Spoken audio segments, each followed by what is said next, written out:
Hey, this video will contain lots of bloody violence and body parts being separated from the body that it was originally attached to. Some viewer discretion is advised. Assassin's Creed Valhalla is a difficult game to review. It's a subtle refinement that adopts a lot of mechanics from previous installments, but it also kind of wants you to forget that it's an Assassin's Creed game. So now that it's been out for a while, just how does it stand as an Assassin's Creed title? Just as a warning, I'll be covering major spoilers in the game, but it won't be until later on in the review, and I'll be sure to call that out beforehand. Gameplay footage will come from only the opening 15 to 20 hours. This is definitely because I was trying to be thoughtful about not spoiling the game, and not because OBS kept crashing every 15 minutes. It is definitely not that. The best place to start talking about Valhalla is from a gameplay perspective. Valhalla is firmly rooted in the design philosophy of the new Assassin's Creed games. This is still an action RPG with optional stealth elements. Both of these core systems, stealth and combat, have been refined to give the player a more challenging and enjoyable experience to varying degrees of success. Of these two major systems, combat is the more successful endeavor. The style of play hews closer to Assassin's Creed Origins, abilities have been stripped back and weapons are given more clearly defined roles. With the addition of a stamina bar, combat has been slowed down instead of sped up, a first in the series' history, and enemy classes, in the vein of Assassin's Creed 2, make a return. The resulting mix is some of the best combat gameplay in the series' long and storied history, while still having a few minor gripes that pop up here and there. As a character, Eivor has a much more grounded set of abilities available to her compared to her predecessor, Cassandra. That's not to say that you don't get some very powerful or fun abilities, it's just that the admittedly bonkers level of superpowers you had in Odyssey have been scaled back to provide a more human-like experience. The loss of interesting combat abilities is offset by the reintroduction of enemy classes. While previous entries like Origins and Odyssey had different types of enemies, you could largely narrow them down to normal guy and big guy. Valhalla dramatically expands the number and types of combat roles your enemies can fill. You still have those normal guys and big guys, but now you have bannerets, big guys who will call in focused archery fire if you aren't actively engaging them. Murderers, who will use stealth and trickery to engage in hit-and-run tactics rather than a one-on-one fight. Skirmishers, who will dodge and use quick counterattacks to make you mad. Pikemen, who will ruin your whole day because their attack is so dang slow that you can never work out the timing to counter them, and they just keep hitting you while you stand there like a big old dummy. Sorry, I think I lost the thread there for a second. While enemy classes are a welcome return, my favorite new combat mechanic is Valhalla's stamina bar. Actions like dodging, blocking, and using heavy attacks will quickly chew through your stamina and leave you open to attack. Your stamina can be regained by waiting, but also by successfully landing quick attacks. The system creates a balancing act that encourages you to stay on the offensive, while also forcing you to be mindful of the enemies you are fighting. Individual combat encounters are, as a result, slower, but more thoughtful and often tense. Gone is the cheesy dodge, attack combat of Odyssey and Origins. While most of the refinements and additions to Valhalla's combat are positive, there are a few missteps. Valhalla refines how health is handled, introducing a ration system. This is really similar to other games. Health is usually only refilled by using a ration, and rations are regained by collecting food from throughout the world.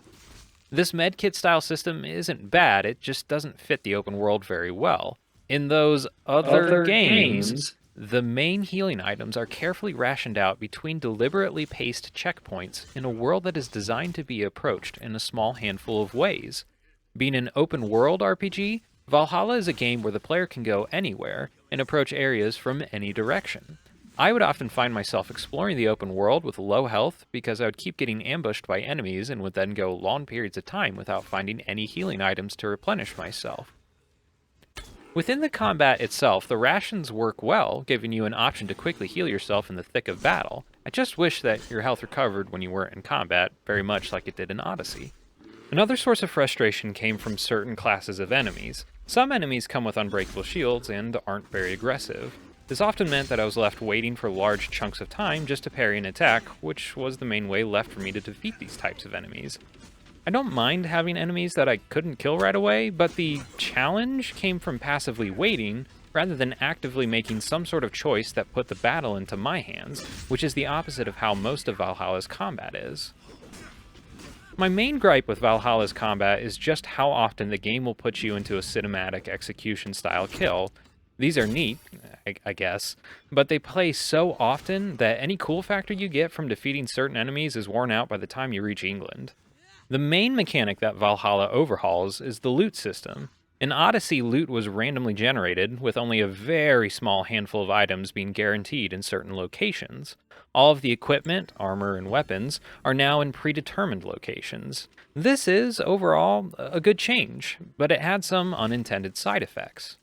The immediate drawback of this new system is that I never found myself experimenting with new items. As soon as I found a weapon I liked, I invested all of my upgrade materials in that item and never bothered with new weapons that I found in the world because of just how much it cost to catch that new item up with my preferred equipment. With resources being as relatively scarce as they are, I routinely opted to do the do-si-do with the devil that I came with. This metaphor is not working very well. With resources being as relatively scarce as they are, I routinely opted to stay with the devil that I knew. One of the benefits of the randomized loot of Odyssey was that you were constantly finding new and better items to use since the loot was always leveled to your character. I don't think this is a better system, but it did let you feel like you had more room to try out equipment without worrying about inferior stats. Ideally, I'd like to see these systems melded together somehow. Let there be a lot of really cool, predetermined loot, but also let there be some random loot drops from time to time to encourage the player to mix it up if they want. Or, find some way to make it less of a burden to upgrade items, as upgrading becomes critical to maintaining the amount of damage you do to late-game enemies. The last big gripe I have with Valhalla's combat lies in its difficulty. Now, I'm someone who enjoys being challenged mechanically. I don't mind turning up the difficulty in search of a good time. Valhalla really needs to rebalance the higher difficulty levels. Initially, I started out on the hardest combat difficulty, but had to drop it down about 30 hours into the game. Normal enemies were a challenge, which I was enjoying, but boss enemies were an absolute nightmare. I would get one-shot by some pretty cheap attacks, while most of my attacks barely did any damage. A combination I found really frustrating. It was frustrating enough that I dropped down to a lower difficulty, which made most of the normal encounters a bit too easy. I really like the level of customization that Valhalla permits when it comes to difficulty selections. It doesn't seem like it would be too much of a jump to provide some more granular combat difficulty options here. Alright, I've said a whole lot about Valhalla's combat, but that's only one part of the game's core systems. This is an Assassin's Creed game. How's the stealth? As a series, Assassin's Creed has continually moved away from stealth as a gameplay option in favor of action-oriented experiences. Valhalla is no exception to this, but it does reintroduce some older mechanics that take it a step back towards the other direction. It won't be enough to win over any players who mourn the loss of old-school Assassin's Creed, but it does give the player a few options to enjoy, or at least it would if the AI weren't so finicky. Social stealth makes a partial return to the series. Some cities consider you hostile, where they'll investigate you if you're spotted, but won't necessarily attack you right on sight. In these zones, you'll have options to blend in with environmental props, lure away guards with angry drunks, or even vanish within a group of monks, a la the OG Assassin's Creed. Another return from a classic Assassin's Creed is the one-hit assassination. Almost every enemy in the game can be assassinated without having to equip gear that specifically boosts your assassination skill. Some enemies are tougher, and with the combination of an unlockable ability, require you to complete a relatively easy quick-time event to take down. I was happy to see this aspect return, and I hope it stays for future entries. I like to play these games as stealthily as I can, so it pains me to say that I never found stealth to be a very viable option due to enemy AI. At higher stealth difficulty levels, you'll have a few milliseconds to avoid being spotted by guards. It's slightly better at lower levels, but even on the easiest stealth setting, I found myself being randomly spotted by eagle-eyed guards far too often. Most annoyingly, one of my favorite abilities from previous games, Chain Assassination, was often the culprit for entire garrisons being alerted to my presence. At a frustratingly high rate of occurrence, guards would walk past objects just as I tried to use Chain Assassination, which comes in the form of a thrown axe. This would cause it to hit the object instead, immediately alerting all nearby guards to my exact location, no matter how well hidden I was. This seems like more of a bug rather than an intended outcome, but either way it made for some maddening experiences. On one hand, I'd love to see the series continue to embrace more stealth options and a return to stealth-based gameplay, but after dealing with some consistently questionable AI, it's hard to make a case for it. Most of my adventures in stealth ended up with me getting unfairly spotted and then having to fight the entire camp I just roused. Functionally, it just became a longer way to play the game, so by the end of my adventure, I would usually just charge in and skip the stealth entirely. While combat is great and stealth is at least somewhat usable, progression is the main system where I feel Valhalla really falters. The traditional RPG leveling introduced in Odyssey is gone and has been replaced by an upgrade point system with a ludicrously large and unwieldy skill tree. Most of the upgrades are small buffs to your stats, but there are some unlockable abilities scattered throughout. My main issue with the skill tree is just how unfocused it feels. While you can generally tell what Ubisoft is trying to do with the other systems, the skill tree just feels a bit aimless. It's partitioned into three sections: the Way of the Bear, Way of the Raven, and Way of the Wolf. Don't ask me what each of these sections is supposed to correlate to, because I genuinely don't know. Initially, it seemed like it would mirror Odyssey's melee, ranged, and stealth sections, but after expanding into the full tree, that wasn't the case. While generally you could say that the Bear section had the most combat oriented skills and buffs, the other two sections had many of the same buffs available. You can make the argument that the Bear is the combat part of the tree, but I cannot give a functional difference between Raven and Wolf. I thought Raven would be the ranged part, but Wolf had just as many ranged abilities and buffs as Raven, if not more, in addition to having most of the stealth perks. In addition to being a confusing mess, it also gets a bit unwieldy to manage by the late game. At any point, you can freely redistribute your skill points. This is a pretty helpful mechanic early on when you're still trying to figure out what sort of build you're wanting to run. But by the end of the game, the thought of having to try to reallocate hundreds, and I do mean hundreds, of points is just... The process of upgrading and customizing your character is in an area of the game that is just sadly lacking. Valhalla lets you customize Eivor's hair and tattoos. Neat. Many of these customization options have to be found in the world by chasing down a paper that actively flies away from you, and another returning mechanic from previous games. This mechanic is a thing that absolutely no one wanted or asked for. I feel bad for the completionists out there who feel obligated to track down every one of these, because I'm one of them, and it's also not fun at all. Another area of customization is your settlement. In theory, your settlement is supposed to mirror your progress as you pacify England, but it never quite feels connected to your exploits. At no point did I feel like growing my settlement was necessary to keep the game moving. It didn't help that I didn't realize you could hold a feast, which gives you temporary in-game bonuses and buffs, until almost 40 hours into the game. I found most settlement upgrades to be a side diversion at best, but never found a good reason to actually use them. The one exception to this is Valka's hut, but I'll get to that later. Suffice to say, there's a very good story reason to use Valka's hut. The settlement upgrades are another returning feature from classic Assassin's Creed, and a welcome one at that, but I wish it were more necessary to use to master the game world. In Assassin's Creed 2, you had to upgrade your base to get access to different vendors and money-making buildings in the rest of the world, which, in turn, helped upgrade your base more. It created a fun loop that grew in scope as you grew in power. The settlement in Valhalla never hits that same pitch because it never really aids your progress other than the aforementioned poorly explained feasts. The last big gameplay-related feature I want to talk about is how Valhalla handles quests. Most main storylines are given through a traditional quest log, but optional side stories are handled a bit differently. They're now called mysteries and are denoted on your map and compass as a glowy blue dot. I have to say, this change is a bit pointless. SideQuest's presentation didn't really need an overhaul. While Odyssey's quest log could get bloated with unfinished side quests, it never became so much that it was an issue for me. On paper, this should make the game feel less like a digital checklist that these games often become, but I found that the open world lacks a bit of purpose now, something that didn't affect the previous entries. On the other hand, it's kind of cool how the game doesn't, theoretically, hold your hand for these sorts of experiences by providing a line of text that tells you exactly what you need to do. You now actually have to listen to the quest giver to understand what you're supposed to do. Now, Valhalla has a bad habit of putting a painfully obvious solution within 20 feet, but it's not a horrible execution. Though it would be kind of cool to have a quest that requires me to do a bit of traveling to accomplish, but I won't complain too much about that. Valhalla does have some altars where you have to collect a number of items from anywhere in the game world to get the reward, which is an upgrade point. This is an area where the system could use some improvement. Rewards for completing these activities are usually just upgrade points. I'd like to see something more interesting being given to the player. As an example, one of the more interesting story-focused mysteries involved Eivor just talking to an old man with memory issues who confuses your character for his child. At the end of that quest, he gives you a ring. The ring doesn't give you anything special. Really, you can only get some money from selling it, but the story context around that ring continues to stand out to me.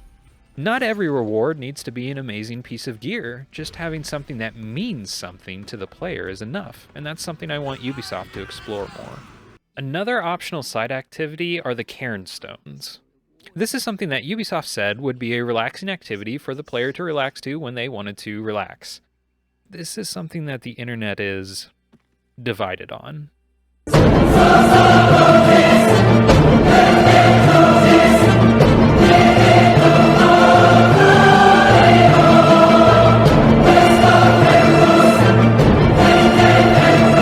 Fun fact, you can find O Fortuna by just searching really intense chanting music. Anyways, let's talk about how Valhalla looks and sounds. Graphically speaking, I can't say the game knocks it out of the park, but it's also not bad looking. The vistas of England are gorgeous, but they're also a bit empty and visually monotonous. While I appreciate the breathing room here, the world felt a bit lacking for interesting activities to pursue. Odyssey was packed to a fault, and the sheer size of England means that large spaces of the game world have no functional purpose other than to exist and look pretty. You expect that with any open world, but for some reason I felt it all the more sharply here than in other games. The graphical fidelity isn't anything to write home about.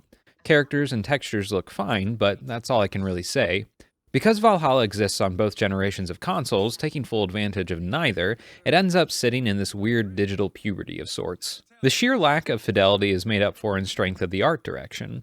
Valhalla clearly takes inspiration from the show Vikings, but that's not a knock against it at all. It's a look that makes sense, and the consistency of the art style across the game world is impressive in scope and execution.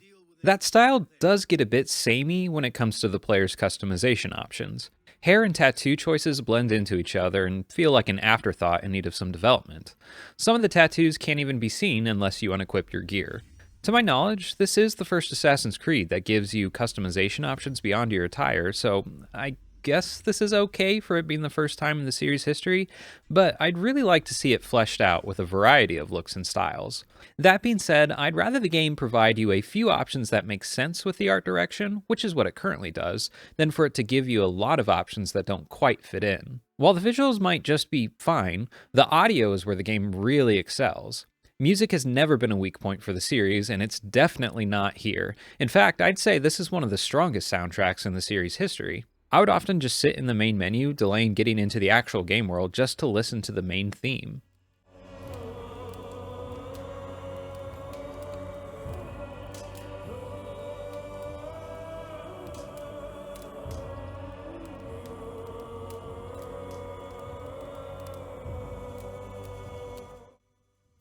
It's an incredible piece of music and one I could listen to for hours. In fact, I have listened to it for hours while writing this review. The musical cues throughout the rest of the game world give a sense of excitement while playing otherwise mundane moments. For the first time in years, I was excited to hit all of the synchronization points just to hear what the musical theme for the region sounded like. The music adopts a lot of Celtic and Nordic sounds to give a wonderful sense of texture while you're out adventuring and conquering England. I now know what a Carnix is. Do you know what a Carnix is? See, Mom, video games did teach me something. In general, the sound quality is a pretty big improvement over previous entries. Odyssey had this weird tinny-sounding ambient audio. It's like sound effects and crowd noises were being played through phone speakers. Ambient sounds in Valhalla feel like they've been properly mixed, and it goes a long way in maintaining the atmosphere for the player. Another aspect of the audio I really like is that you can get clues about the environment from the map. If you hover over different areas, you'll hear various sounds of things that might be there, giving you a reason to go check that out and see what the source is. The one area where I feel like the audio stumbles is in the songs that play when you're sailing through the rivers of England. It's not bad, but the audio is just really weirdly mixed. The songs just sound super echoey and have a lot of reverb. Here's an example. Take this.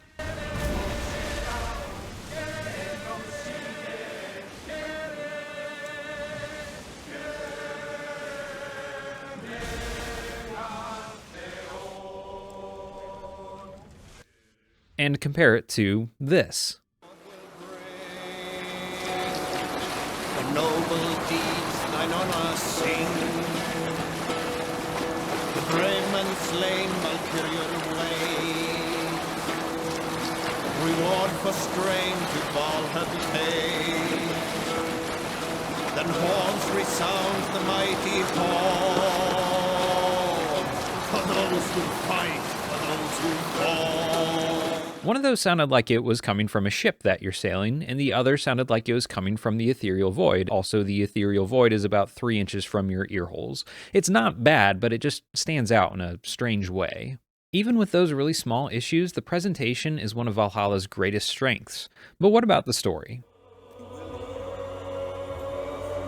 Let's address this right off the top. The story in these games makes absolutely no sense. It's clearly being made up as they go along and cobbled together from the dumbest ideas possible. That being said, these games are my trash, and I love them deeply. Valhalla's story is an interesting departure for the series. The things we associate with these games, namely the ongoing modern story and the usual historical struggle between the assassins, or hidden ones, and the Order of Ancients, they're both here, but these things take on much different forms.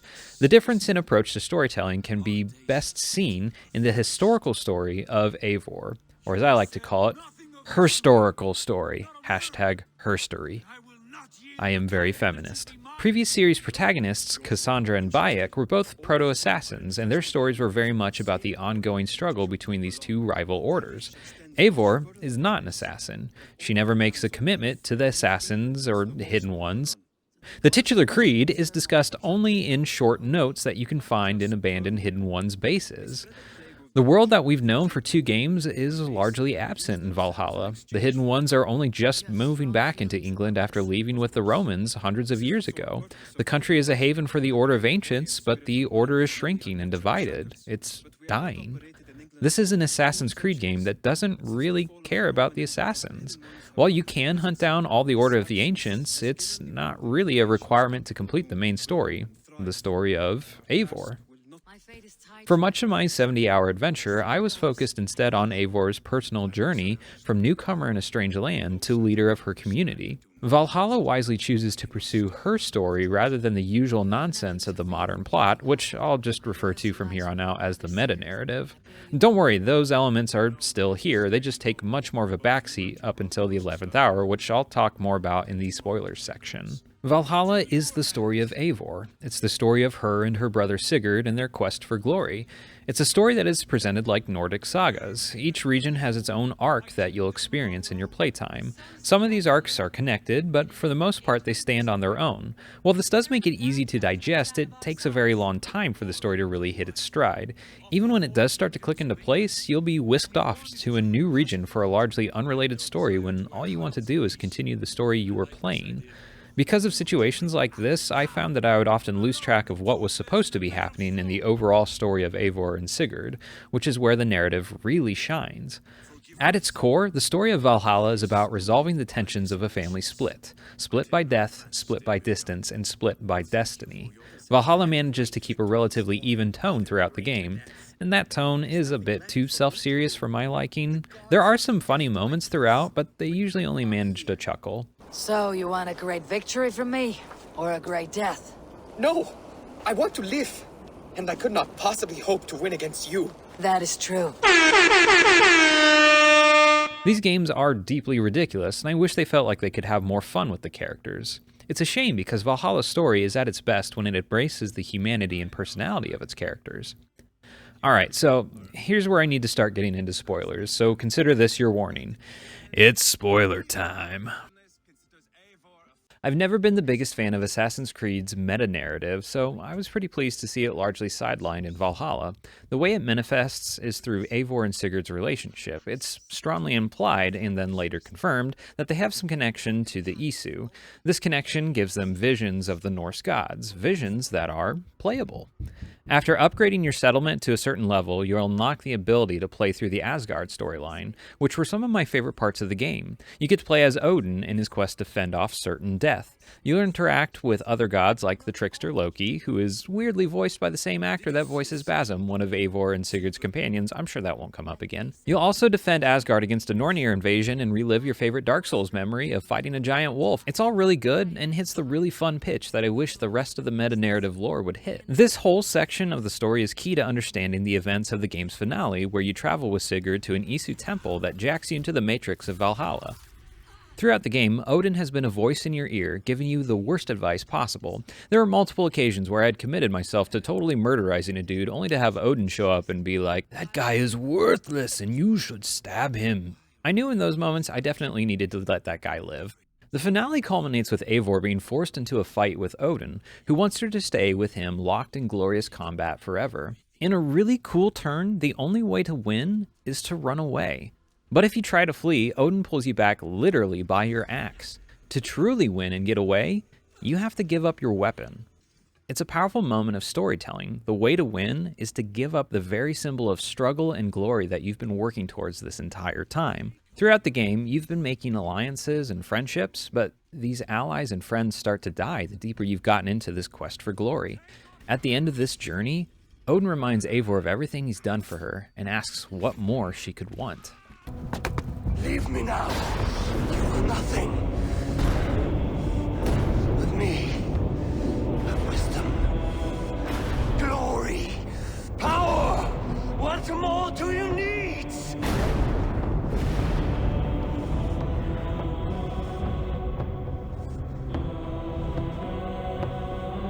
Everything else.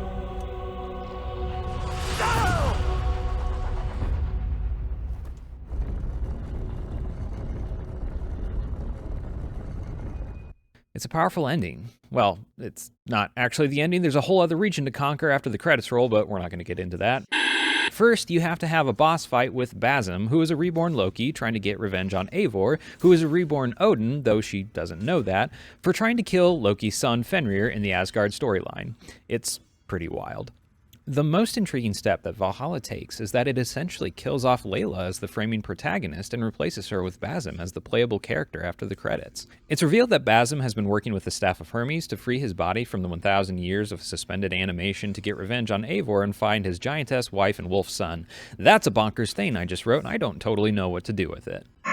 Bazim is clearly a bad guy, and it's not totally obvious what he wants outside of finding his family. I would be surprised if Ubisoft sticks with him as the main character in the meta-narrative, but it's Assassin's Creed, and it's bonkers, so who knows. Overall, I liked the story. It takes a bit too long to get going, but it ends firing on all cylinders. Some of those cylinders are of the stupid variety, but I dig it. Okay, I've just spent thousands of words and many, many hours of my life reviewing a game that came out last year. Why bother with all of this effort? For all its many faults, Valhalla is a game I feel strongly about. There are a multitude of little problems that harm the experience for no good reason, and that's not even counting all the bugs and jank. I didn't really have a good spot to talk about those, but I promise I encountered plenty of bugs and plenty of jank. But even with all of those faults, this is a game worth playing. Assassin's Creed Valhalla proves that, even for a franchise with dozens of entries, a little heart can go a long way. Thank you for watching. Keep an eye on your health bar. Gorham is here with the last of his men. Wow, normally when I do these things, they end up being so unwieldy and just totally get beyond me and end up being way longer than I ever intended them to be, but this only ended up being 3 times longer than I was expecting it to be, so I think I did a success. Here at HitPoint, we like to provide a space to have a mental break. We have regular streams throughout the week. Thursdays we have our community streams. We'll be doing Among Us through the month of February and probably beyond as well. So be sure to join us for that. You can subscribe by clicking on the icon that's probably over my face. There's probably some of our videos somewhere on the screen. I don't know. YouTube likes to change this stuff around. But thank you again for watching. Be sure to like, comment, subscribe. Feed that algorithm, please. I spent a lot of time on this, so I'd really appreciate it. Thank you.